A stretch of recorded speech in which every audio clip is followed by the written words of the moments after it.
नमस्कार। ये डेटा क्या कहता है कि एक नए एपिसोड में आप सबका स्वागत है। हमारे राष्ट्रपति श्री रामनाथ कोविंद का टर्म अब समाप्त होने ही वाला है, इसीलिए राजनीतिक सरगर्मियां अब बढ़ गई हैं और तरह तरह की अटकलें लगाई जा रही हैं। हर चैनल, हर न्यूज़पेपर एक लिस्ट लेके अपनी बहस छेड़ चुका है। जैसा कि गल्फ न्यूज़ में उन्होंने 4 लोगों के नाम दिए हुए हैं: शरद पवार, मायावती, अमरिंदर सिंह और नीतीश कुमार। और इस पर डिबेट छिड़ गई है कि इन चारों में से कौन होगा हमारा अगला राष्ट्रपति। आज यानी कि मई 16 का जो इंडियन एक्सप्रेस ऑनलाइन अखबार है, उसमें ये खबर छपी है कि बीजेपी ने अपना राष्ट्रपति और उपराष्ट्रपति के चुनावों का कैंपेन शुरू कर दिया है। इसका सबसे पहला आदमी जिनको बीजेपी ने अप्रोच किया है वो है श्री नीतीश कुमार, जिनको मिलने धर्मेंद्र प्रधान जी पिछले हफ्ते गए थे। हर चैनल, हर अखबार आंकड़ों की जोड़ तोड़ में लगा हुआ है कि कितने वोट ऑपोजिशन को जाएंगे और कितने बीजेपी के कैंडिडेट को। और ये माना जा रहा है कि बीजेपी बड़े आराम से ये प्रेसिडेंशियल इलेक्शन जीत लेगी। लेकिन कुछ एक अखबार और मैगजीन्स हैं जो ऐसा बोलते हैं कि ये एक टफ फाइट भी हो सकती है। इंडिया टुडे की मैगजीन इनसाइट, उन्होंने जो अपने नंबर्स दिए हैं उसमें ये बोला गया है कि बीजेपी के कैंडिडेट को करीब 9,000 वोट से थोड़ा ज़्यादा शॉर्टफॉल रहेगी, यानी कि कम रहेंगे। तो इस एपिसोड में हम भी राष्ट्रपति के चुनाव के आंकड़ों को थोड़ा ध्यान से देखेंगे। मैंने एक एपिसोड इस पर पहले कर चुका हूँ जनवरी के महीने में, जिसमें मैंने ये दिखाया था कि ये प्रेसिडेंट इलेक्शन के जो वोट्स हैं वो कैसे गिने जाते हैं।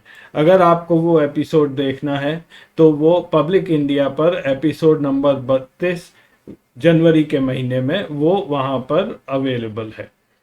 हमारे राष्ट्रपति जी का कार्यकाल 24 जुलाई 2022 को समाप्त हो रहा है, इसलिए अगले प्रेसिडेंट का चुनाव इससे पहले खत्म हो जाना चाहिए। वाइस प्रेसिडेंट इलेक्शन भी 10 अगस्त से पहले समाप्त हो जाना चाहिए। एक बार जल्दी से प्रेसिडेंशियल इलेक्टोरल कॉलेज का मैं आपको फिर से याद दिला देता हूँ। लोकसभा में 543 इलेक्टेड सदस्य हैं, राज्यसभा में 233 इलेक्टेड सदस्य हैं, टोटल 776। एक सदस्य के वोट की वैल्यू 708 होती है। तो इस तरह से जो पार्लियामेंट का इलेक्टोरल कॉलेज है वो है 776 इंटू 708, यानी कि 5,49,408 इलेक्टोरल वोट्स। इसके अलावा लोकसभा और राज्यसभा में नॉमिनेटेड सदस्य भी होते हैं जो प्रेसिडेंशियल इलेक्शन में वोट नहीं दे सकते हैं। राज्यों की लेजिस्लेटिव असेंबलीज में टोटल सीट्स हैं 4,120 और यहाँ के इलेक्टोरल कॉलेज का जो टोटल वोट्स हैं वो हैं 5,49,495। आपको याद होगा कि हर स्टेट का जो वोट का वैल्यू है वो अलग होता है। तो total electoral college presidential election के लिए states plus parliament 10,98,903 electoral votes होते हैं। क्योंकि जम्मू कश्मीर असेंबली सस्पेंडेड है, इसलिए करीब 6,000 के करीब इलेक्टोरल वोट्स वो स्टेट्स के खाते वाले वो कम हो जाएंगे। तो इस एपिसोड में मैं ये वाला टेबल भरूंगा। इसमें लोकसभा, राज्यसभा, स्टेट्स और अदर पार्टीज, इनके वोट्स हैं, कितने एनडीए के लिए हैं, कितने एनडीए के खिलाफ हैं, और कुछ जो अनडिसाइडेड लोग हैं, जो फेंस सिटर जिनको मैं बोलता हूँ, उनकी क्या पोजीशन है, और इसके अलावा गेम चेंजर्स कौन से हैं जो जो वो भी हम देखेंगे। तो सबसे पहले देखते हैं एनडीए के कितने वोट्स हैं पार्लियामेंट में। लोकसभा में एनडीए के 335 सदस्य हैं, जिनमें से 2 नॉमिनेटेड हैं, तो सीट्स बची 333। 45 अलाइड उनके जो साथी पार्टीज हैं उनके पास सीट्स हैं, टोटल 378। एक वोट की वैल्यू 708। इस तरह से 2,00,000 67,624 इलेक्टोरल वोट्स लोकसभा से एनडीए के बनते हैं। इसी तरह से राज्यसभा में 115 सदस्य हैं, 12 नॉमिनेटेड हैं, नेट सीट्स 103, एलाइज की 19, टोटल सीट्स 122 और इसकी वैल्यू है 86,376। इन दोनों को जोड़ दिया जाए तो 3,54,000 इलेक्टोरल वोट्स एनडीए के पार्लियामेंट से बनते हैं। यूपीए का भी इसी तरह डेटा देखते हैं। यूपीए की सीट्स लोकसभा में 110, एलाइड पार्टी साथी पार्टियां 50, टोटल 160। ये वोट बनते हैं 1,13,280। राज्यसभा में 55 सीट्स हैं, एलाइज की 51 और इसकी जो वैल्यू है वो 75,048। टोटल इन दोनों का 1,88,328। राज्यों में एनडीए की जो इलेक्टोरल वोट्स हैं वो इस प्रकार हैं। टोटल सीट्स एनडीए की सब राज्यों में मिला के 1,369 हैं, 3 नॉमिनेटेड तो बचे 1,376। एलाइड पार्टीज की 357 सीट्स हैं, तो टोटल हैं एनडीए को जो सपोर्ट करते हैं वो हैं 1,733। इसकी वैल्यू बनी है 2,18,316 और अन्य पार्टी जो इन्हें सपोर्ट करती हैं उनकी वैल्यू है 18,663। तो इन दोनों का जोड़ है 2,36,979। और इधर यूपीए और उनकी सहायक पार्टीज की टोटल सीट्स राज्यों में 1,038 हैं, जिसकी वैल्यू 1,86,563 है। और अन्य पार्टी जो यूपीए को सपोर्ट करती हैं उनकी 814 सीट्स हैं, जिसकी वैल्यू 1,15,910। तो टोटल ऑपोजिशन के पास जो वोट्स हैं राज्यों में वो हैं 2,62,473। तो इलेक्टोरल वोट्स की अभी तक की समरी कुछ इस प्रकार है। एनडीए के पार्लियामेंट और राज्यों के टोटल वोट्स बनते हैं 5,90,979 और ऑपोजिशन के अभी तक बने हैं 4,50,801 जो के करीब 41% हैं, जबकि एनडीए के 53% के करीब वोट्स बनते हैं।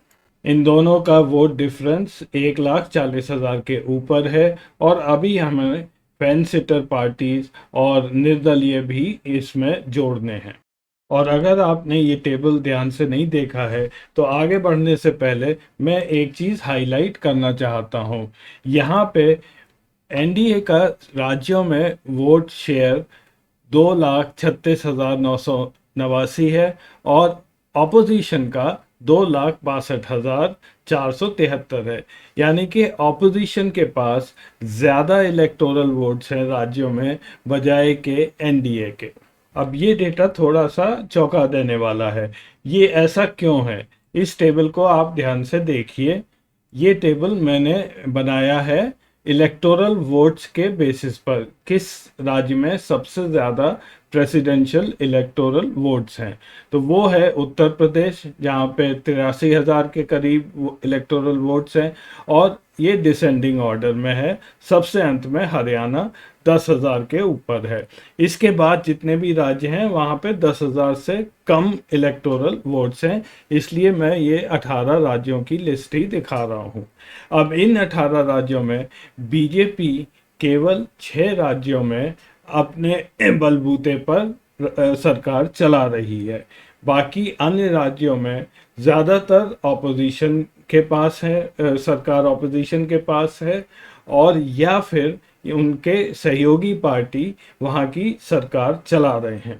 हालांकि ये अक्सर बोला जाता है कि बीजेपी आधे हिंदुस्तान पर उनकी सरकारें चल रही हैं, बट वो केवल जनसंख्या का आधार है। क्योंकि जब जनसंख्या की बात करते हैं तो उत्तर प्रदेश, मध्य प्रदेश, बिहार ये जुड़ जाता है, तो ये स्वाभाविक बात है कि वो 45% दिखाया जाता है, लेकिन राज्य केवल 3 ही होते हैं। और जैसा मैं कहता आया हूँ, बीजेपी की जो प्रॉब्लम है वो है कि उनके पास कोई भी बड़ी सहयोगी पार्टी आज उनका साथ नहीं दे रही है। उनके पास बहुत छोटी छोटी पार्टीज हैं उनके साथ, एक आध को छोड़ के, और ज़्यादातर वो उत्तर पूर्व भारत की पार्टियों पर निर्भर हैं, जिनकी वोट वैल्यू या पॉलिटिकल वैल्यू उनकी बहुत कम है। अब बात करते हैं ये फेंस सिटर्स कौन है। ये लिस्ट मैंने तैयार की है। इसमें सबसे ऊपर है वाईएसआर कांग्रेस, जिनके पास 151 सीट्स हैं आंध्र असेंबली में और 22 लोकसभा में। उसके बाद जनता दल यूनाइटेड, नीतीश कुमार जी का 46 सीट्स हैं बिहार में, 45 सीट्स बिहार में हैं और एक अरुणाचल प्रदेश में। एआईएमआईएम के पास 14 सीट्स हैं असेंबलीज में, 5 बिहार, 2 महाराष्ट्र, 7 तेलंगाना, 2 लोकसभा सीट। फिर जनता कांग्रेस छत्तीसगढ़ 3 सीट, शिरोमणि अकाली दल 3 और मेघालय की एक छोटी पार्टी खनम 1 सीट। इस तरह से 218 असेंबली सीट्स और 24 लोकसभा सीट ये फेंस सिटर्स के दर्जे में आती हैं। तो इन फेंस सिटर्स के इलेक्टोरल वोट्स एक बार जल्दी से देख लेते हैं। वाईएसआर कांग्रेस इसमें सबसे बड़ा हिस्सा है। उनकी वोट वैल्यू 45,957 है और अन्य जितनी भी पार्टीज मैंने दिखाई उनकी वोट वैल्यू 2,899 है। टोटल 48,856। इसमें लोकसभा, राज्यसभा और असेंबली की सीटें सभी गिनी जाती हैं। तो ये फेंस सिटर्स को अगर जोड़ा जाए और अपना टेबल का अर्थमेटिक पूरा किया जाए तो ऑपोजिशन का वोट शेयर थोड़ा बढ़ जाता है। वो करीब करीब 4,99,871 हो जाता है, जो कि 45% है वोट शेयर। फिर भी डिफरेंस जो है एनडीए और ऑपोजिशन में 91,000 वोट से ज़्यादा रह जाता है। और एक पार्टी और है जो कि थोड़ा सा सरदर्द बने हुए है एनडीए के लिए, और वो है जेडीयू बिहार में। कुछ संकेत ऐसे आ रहे हैं कि नीतीश कुमार जी अभी कोई उनका इरादा ऐसा पक्का नहीं है कि वो एनडीए के साथ ही रहेंगे। तो एक बार जेडीयू का आप इलेक्टोरल कॉलेज का वोट्स देख लीजिए। 23,518 वोट्स इस समय जेडीयू के पास हैं, असेंबली के, लोकसभा और राज्यसभा के सब मिला के। तो अगर जेडीयू और वाईएसआर कांग्रेस दोनों ही सरकार को सपोर्ट नहीं करते हैं तो ये मामला बहुत करीब का हो जाता है। अगर जेडीयू के 23,000 वोट्स हम एनडीए से घटा के और ऑपोजिशन में जोड़ दें तो ये मामला 51-47 का हो जाता है, 51% वर्सेस 48% के करीब का। एक एकेडमिक पॉइंट ऑफ व्यू से मैं आपको बीजू जनता दल के इलेक्टोरल वोट्स भी दिखा देता हूं, जो कि करीब करीब 31,000 वोट्स हैं। फिलहाल ये एनडीए के साथ ही इनका रहने का संकेत है। और बीजेपी की सरदर्दी यहीं नहीं ख़त्म हो जाती। उनकी अपनी पार्टी के एमएलए पूरे हिंदुस्तान में नाखुश बैठे हुए हैं। जो डिसेंट वोट है वो गुजरात, कर्नाटक, हरियाणा, महाराष्ट्र, वेस्ट बंगाल और अभी हाल ही में त्रिपुरा, जहां पे उन्होंने मुख्यमंत्री कल ही बदला है। काफ़ी नाखुशी है उनके एमएलएज में और ये एमएलए उसके बारे में काफ़ी वोकल भी रहते हैं। खासकर कर्नाटक में, जहां पे कुछ ऐसा लग रहा है कि काफ़ी एमएलए एक प्लान के मुताबिक काम कर रहे हैं। तो इसीलिए बीजेपी एक मेजॉरिटी पोजीशन में होते हुए भी काफ़ी घबराई हुई है, क्योंकि एक तरह की अनिश्चितता बनी हुई है, खासकर नीतीश कुमार जी से और वाईएसआर कांग्रेस से और अपनी पार्टी के नाखुश एमएलए से। और इसीलिए जब कैंपेन शुरू हुआ तो बीजेपी का पहला पड़ाव नीतीश कुमार जी के घर पर हुआ है।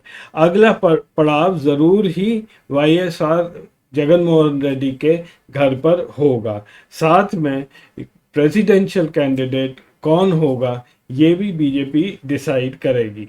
और अगर नीतीश कुमार जी को प्रेसिडेंशियल कैंडिडेट बनाया जाता है तब उनकी जीत बिल्कुल निश्चित हो जाएगी। तो इस एपिसोड में इतना ही। अगले हफ्ते फिर मिलेंगे किसी नए एपिसोड में। तब तक के लिए नमस्कार।